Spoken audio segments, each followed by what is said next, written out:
So sir जे जीवन तभी है जो किसी के पास सेहत होती है। और आज ये 140 करोड़ लोगों की मैं बात करूं तो सबसे ज़रूरी जो बजट में देखा जाए तो एलोकेशन होनी चाहिए थी हेल्थ के लिए, ताकि ये जो एक जवान देश है ये प्रोडक्टिविटी अपनी बढ़ा सके। लेकिन अफसोस कि जहाँ पे बजट में जिस तरह की बढ़ोतरी होनी चाहिए बढ़ोतरी तो नहीं हुई। और मैं ये महसूस करती हूँ कि हम सारे इस बात से एग्रीमेंट में होंगे कि हर एक के क्षेत्र में डॉक्टरों की और बहुत ज़्यादा रिक्वायरमेंट है। गांव से लेके शहर में ज़्यादा डॉक्टरों की ज़रूरत है। ये ज़रूरत तभी पूरी हो सकती है जो और मेडिकल कॉलेजेस और इंस्टीट्यूट्स बनाए जाए, आइलाइड सर्विसेज वाले, जो इस तरफ सरकार ध्यान देगी तभी तो और डॉक्टर्स बनेंगे। और मैं ये भी बेनती करूंगी कि जहां करोड़ों रुपए, हज़ारों करोड़ वेस्ट किए जाते हैं, कहीं पे बहुत बड़ा बुत बनता है उस पे हज़ारों करोड़ वेस्ट कर दिए जाएं, कहीं कुछ बन रहा है, बुलेट ट्रेन, बहुत अच्छी बात है। लेकिन जो आपने एम्स बनाए हैं, ऐसे कि आपने बढ़िया इंस्टीट्यूशंस बनाए हैं, तो फिर इधर कंजूसी हम क्यों करते हैं? जितनी सैंक्शनड ग्रांट है वो भी पूरी नहीं देते हैं, पैसे वहाँ के रोके हुए हैं। जिस तरीके से ये एम्स को आपको बढ़ाना चाहिए, हज़ारों करोड़ उनको तो सैंक्शन करके और देना चाहिए, ना कि सैंक्शन अमाउंट को भी रोकना चाहिए।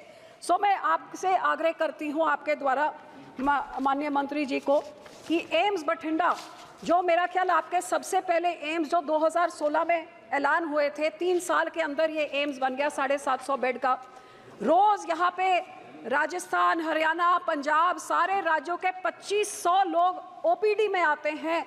रोज़ वहाँ पे 40 इमरजेंसीज होती हैं, 2 मेजर नेशनल हाईवेज, 3 स्टेट के हाईवेज, 2 एक्सप्रेसवेज के बीच में। और आपको हैरानी होगी सर, 750 बेड का सुपर स्पेशलिटी अस्पताल, इतनी सारी हाईवेज।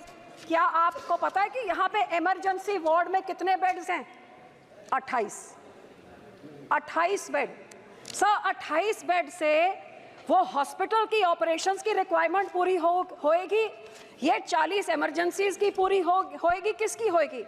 लगातार मैं कई सालों से मांग रख रही हूँ कि एक 300 बेड का ट्रॉमा सेंटर सैंक्शन किया जाए। एम्स बठिंडा भी मांग रहा है, लेकिन सरकार के कान में जूं तक नहीं। आज तक पता नहीं क्या कारण है, इतना बड़ा आपने हॉस्पिटल खड़ा किया, इमरजेंसी के वहाँ पे आप लगा दीजिए ट्रॉमा सेंटर 300 बेड का, ताकि उसका पूरा यूटिलाइजेशन हो। अस्पताल लोग भी मांग रहे हैं और वहाँ की जनता भी मांग रही है।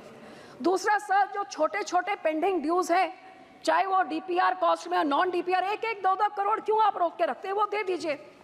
सर आपको हैरानी होगी कि यहाँ पे मैन पावर भी अभी पूरा नहीं दिया है। ऑथराइज फैकल्टी में 150 से ज़्यादा पेंडिंग है। नॉन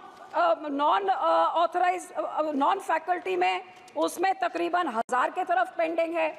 और सर सबसे ज़रूरी, इतना बड़ा इंफ्रास्ट्रक्चर, मशीनरी पेंडिंग नहीं होनी चाहिए। मेरा क्षेत्र एक ऐसा है जहाँ इतना ज़्यादा कैंसर है कि मेरे यहाँ जब मैं एमपी बनी थी, एक कैंसर ट्रेन जाती थी, सिर्फ कैंसर पेशेंट से पंजाब से लेके उनको बीकानेर जाती थी। हमारी सरकार आई, हमारे कैंसर के अस्पताल वगैरह बनाए, चलो अब यहाँ पे इलाज शुरू हो गया। लेकिन इस बड़े सारे एम्स में सब पेट स्कैन की मशीन आज तक नहीं दी है।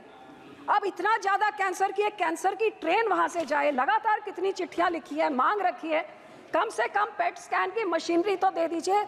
7% कैंसर के केसेस हमारे पंजाब में हर साल बढ़ रहे हैं। अरे गरीब को कितनी बड़ी मदद होगी? आपने दवाइयों में टैक्स हटा दिया, बहुत अच्छी बात, लेकिन मशीन तो आप दे दीजिए। और इसमें सबसे ज़्यादा पीड़ित औरतों, जिनका ब्रेस्ट और सर्वाइकल कैंसर सबसे ज़्यादा है, तकरीबन 23,000 डेथ्स हर साल होती हैं। सो ये मैं मांग करती हूँ। दूसरी sir, high and ICU ventilators. आपको हैरानी होगी, मेरी पूरी कॉन्स्टिट्यूंसी में किसी अस्पताल में एक वेंटिलेटर वाली एम्बुलेंस तक भी नहीं है, जो लोगों को नज़दीक के साथ में जहाँ पे भी उनको हेल्थ केयर मिल सकता है। सो इसे एम्स में high and ventilator for the hospital और एक ambulance with a ventilator. Sir दूसरा, मुझे इस बात का मान है कि हमारे इस अस्पताल ने already live donor kidney transplant शुरू कर दिया है, और वहाँ पे अस्पताल ने लिख के भेजा है कि इनको दे दी जाए जो SOTTO, state organ tissue transplant, जो इनको महत्वता देती है, ये दे दी ताकि ये हार्ट में भी शुरू हो जाए। ये पेंडिंग कब से पड़ा हुआ है नेशनल के साथ। मैं विनती करती हूँ डॉक्टर मंत्री जी को कि ये दिलवा दीजिए।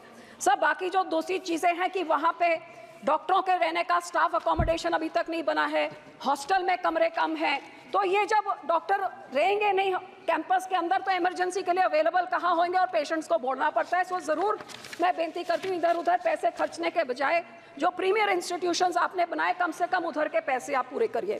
सर, दूसरी मैं ये मांग करूंगी कि पंजाब की स्टेट की सरकार अपनी आम आदमी की सियासत चमकाने के लिए और सेंटर की जो टसल रीब्रांडिंग, हमारे नेशनल हेल्थ मिशन में करोड़ों रुपए आज बता रहे थे मंत्री जी भी कि कितने रुपए रोक दिए गए, क्योंकि आयुष्मान भारत का भी जो स्टेट का हिस्सा होता है वो हमारी स्टेट की सरकार ने नहीं भरा, तो लोग इसके लाभ से वंचित हो रहे हैं। और इसी तरह सर, इनकी ब्रांडिंग की टसल में ये कहते हैं कि इसकी ब्रांडिंग पीएम जो भी योजना होनी चाहिए, वो कहते हैं हम मोहल्ला क्लिनिक नाम देंगे। नाम की लड़ाई में लोगों की हेल्थ फैसिलिटीज खत्म हो रही हैं। सो मैं बेनती करती हूं सरकार से, पीपल शुड नॉट सफर। और मैं ये आम आदमी सरकार ने सर जो अपनी सियासत चमकाने के लिए पीआर एक्सरसाइज मोहल्ला क्लिनिक इन्होंने शुरू किए, जहां पे सारे हेल्थ इंफ्रास्ट्रक्चर के डॉक्टर्स को लेके बैठा दिया और ब्लड टेस्ट होते हैं और उनको एक टेस्ट के लिए उनको 50 रुपए मिलते हैं डॉक्टर को। तो आप उनके टेस्ट से देखेंगे, आपको लगेगा सारा पंजाबी बीमार पड़ा है, क्योंकि एक इतना बड़ा करप्शन का ये केंद्र बन गया है। सो सर, मेरी बेनती ये है कि ऐसे पैसे आप ना रोकिए जिससे लोगों का नुकसान होता है, और ये पैसे पंजाब को दिया जाए, क्योंकि ये इनकी लड़ाई में लोगों को सफर नहीं करना चाहिए।